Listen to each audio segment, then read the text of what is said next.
Welcome back to the Perfect Quest podcast, your guide to a better journey. Great to be here. Today, we're diving deep into the story of Greta Thunberg. I mean, she's the name behind the Global Fridays for Future movement, someone you've almost certainly heard of. Definitely a household name in many ways. You've likely seen her in the news, maybe even very recently. So let's actually start there. What's been happening with her lately? Yeah, things have been pretty active. In just the past year, her activism has kept making headlines, and often it seems spilling beyond just pure climate issues. Okay. So most recently, during the Eurovision Song Contest in Malmo, that was just last month, she was actually removed from a Stop Israel protest near the arena. Right, I saw footage of that. Yeah. And after that, she accused Israel of art-washing their reputation by participating in Eurovision. She was involved in more protests against their participation, too. And this isn't exactly new territory for her, is it? The protest arrests, I mean. No, not at all. This comes after a day in The Hague where Dutch police arrested her twice during a climate demonstration. Twice in one day. Twice in one day. And we've seen reports before, haven't we? Previous arrests at climate protests, being physically, dragged or moved by police, even blocking the Swedish parliament entrance. Though, interestingly, she was acquitted in the UK, right? On that public order charge. That's right, yeah. Right. Related to a protest at an oil conference. So a different outcome there. But this broader engagement, particularly on the Israel-Palestine issue, has caused friction. How so? Well, the German branch of Fridays for Future actually distanced themselves from her after some of her comments on Israel. They put out a statement saying her views didn't represent the group's position. Okay. That's significant within the movement itself. It is. And then there was that Amsterdam protest, this was pretty widely reported, where she spoke in support of Palestine. She had a Palestinian and an Afghan national on stage with her. And that caused some controversy during the event itself. It did. Someone actually came up on stage and interrupted her, saying, this is a climate demonstration, not a political view, or something to that effect. It highlighted that tension. Oh. And following that, the president of the German-Israel Society made this really strong statement, basically saying her actions in Amsterdam marked, quote, the end of Greta Thunberg as a climate activist. That's quite a statement. So these recent events really paint a complex picture. Absolutely. It underscores the difficulties, maybe, around her public persona now. So to understand how she got here, let's rewind a bit. Let's delve into her background. What were those early experiences that shaped her? Right. Well, her journey, it seems to have started with some personal struggles. Her family's been open about her experiencing depression when she was around 11 years old. Okay. And during that period, she was diagnosed with Asperger's syndrome, which is a form of high-functioning autism, and also obsessive-compulsive disorder, OCD. And treatment helped her. Yes, apparently treatment did help improve her mood significantly. And then came this sort of catalyst moment for her environmental focus. What was that? She watched a film in school about ocean pollution, specifically the sheer amount of plastic waste in the oceans. And that just seemed to have a really profound, lasting impact on her. So that specific issue sparked the bigger mission. It seems so. Yeah, that was apparently what really lit the fire for her mission to, save the planet, essentially, to address climate change. And that personal concern pretty quickly turned into very public action, didn't it? It wasn't just a private worry. No, it really did. And remarkably quickly. In August 2018, she was just 15, she started her solo school strike for climate. Right, the famous picture, sitting outside the Swedish parliament. Exactly, with that hand-painted sign, School Strike for Climate. It's iconic now. She did that every school day for 3 weeks before the Swedish general election. Just protesting the government wasn't doing enough on carbon emissions. Precisely. Their inaction on the targets they'd set.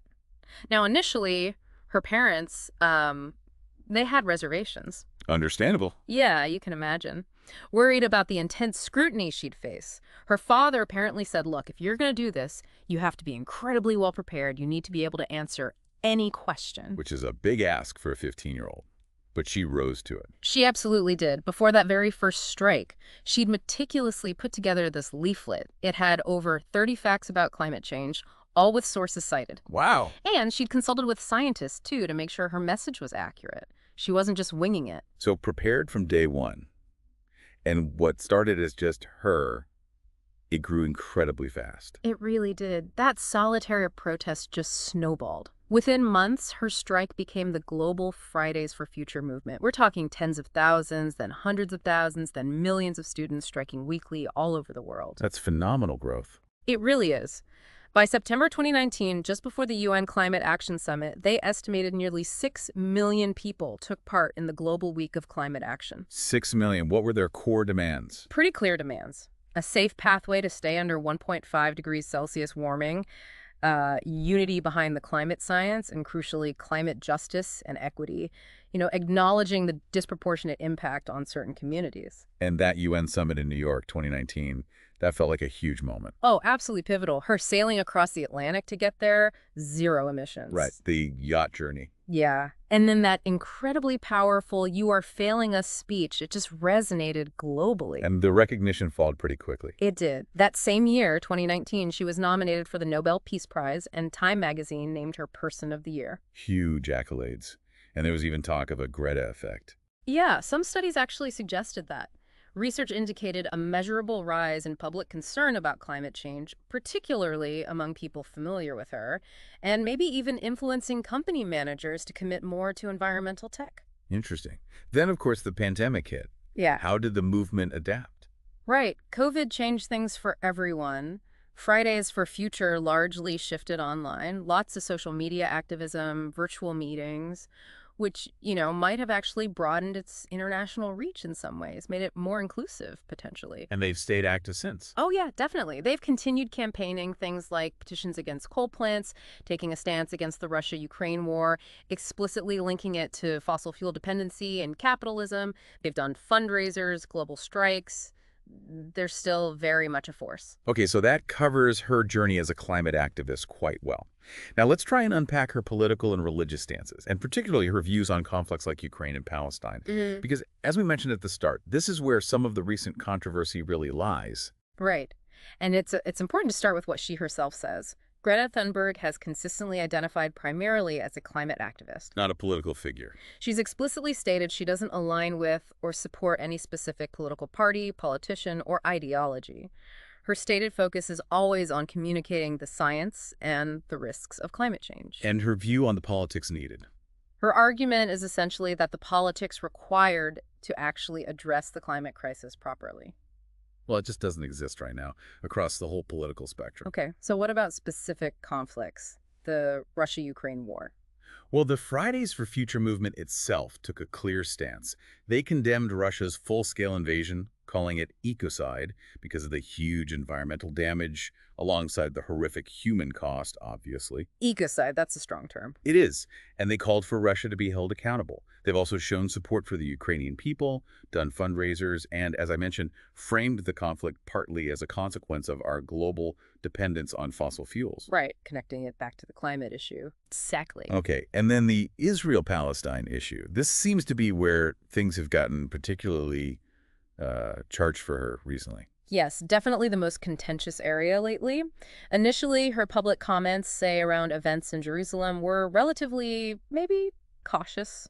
She described things as devastating to follow, used hashtags like #SaveSheikh But even that drew criticism. It did, yeah. From some who felt she wasn't being strong enough, perhaps perceived it as neutrality in the face of injustice. And more recently, her stance has become more vocal. Much more so, especially regarding Gaza. We've seen her holding signs like, "I stand with Gaza" and "climate justice now," explicitly linking the issues. She's called for an immediate ceasefire and for justice and freedom for Palestinians and all civilians affected. And the reaction to that? Very strong and very divided. On one side, strong negative reactions, accusations of supporting terrorists, alienating people who care about climate but don't support Hamas or don't agree with her framing of the conflict. But presumably support from others. Oh, absolutely. A lot of support from pro-Palestinian activists and also from climate justice activists who see these struggles as deeply interconnected. Linking environmentalism with anti-oppression, anti-apartheid, anti-colonialism arguments. And this connects back to the split with the German Fridays for Future group you mentioned. Precisely. Her pro-Palestine stance directly led to that public distancing by the German branch, who reiterated their support for Israel's right to exist and condemned Hamas's violence. And the Amsterdam incident, the interruption on stage. Yeah, that really crystallized the tension, didn't it? Someone literally saying, this is a climate protest, not for other political views. It highlights this fundamental debate within the movement about how broad its focus should be. Should it take stances on these wider political issues? It's a really difficult line to walk, especially on the global stage. Incredibly complex. It's worth noting, too, people like Mary Robinson, former president of Ireland and part of the Elders Group, joined Greta Thunberg and President Zelensky to specifically discuss the environmental consequences of the war in Ukraine. So that intersection of conflict and environment is being discussed at high levels. Okay, so pulling this all together, when we look at her overall impact, what's the takeaway? What can we conclude about Greta Thunberg's influence? Well, her impact has been, frankly, immense. You really can't overstate it. She undeniably sparked a global youth movement that has dramatically raised awareness and, crucially, the urgency around climate action. Fridays for Future has had real successes. Unprecedented in many ways, prompting governmental discussions, maybe even some policy shifts, inspiring countless other social movements. She became this incredibly powerful global figurehead. Inspiring young people, but also older generations, too. Absolutely. Her passion, her frustration, it really resonated widely. And that Greta effect we talked about, influencing public opinion, maybe even nudging corporate commitments towards sustainability, that seems to be a real phenomenon. Of course, alongside the praise, there's been intense criticism. Oh, massive criticism. Often very personal, very harsh. She's been called, a pain in the ass, hysterical, mentally ill, manipulated, often, predictably, by climate change skeptics or those resistant to climate action. And her personal attributes have been used both for and against her. Exactly. Her age, her gender, her Asperger's diagnosis. Yeah. She's utilized her direct, unwavering style, which is sometimes linked to her Asperger's very effectively, but those same characteristics have unfortunately been targets for her detractors. Yet, despite all that, the awards, the recognition... Numerous honors, yeah. Is seen as an ambassador for Sweden in many ways. She's a significant voice, no question. And this ongoing debate now about her broader political stances seems to be adding another layer to her story and the climate movement itself. Precisely. It's really brought this debate to the forefront, which leads to a crucial point, maybe, for you listening to consider. In our world today, everything feels so interconnected, doesn't it? So how should activists navigate these complex, often really divisive terrains where huge issues like climate change, social justice, and geopolitical conflicts all overlap and intersect? Yeah, that's a tough question. No easy answers there. Definitely not. And it's a conversation that's clearly still unfolding within the climate movement and beyond. That's it for today's chapter. This was the Perfect Quest podcast. See you on the next journey.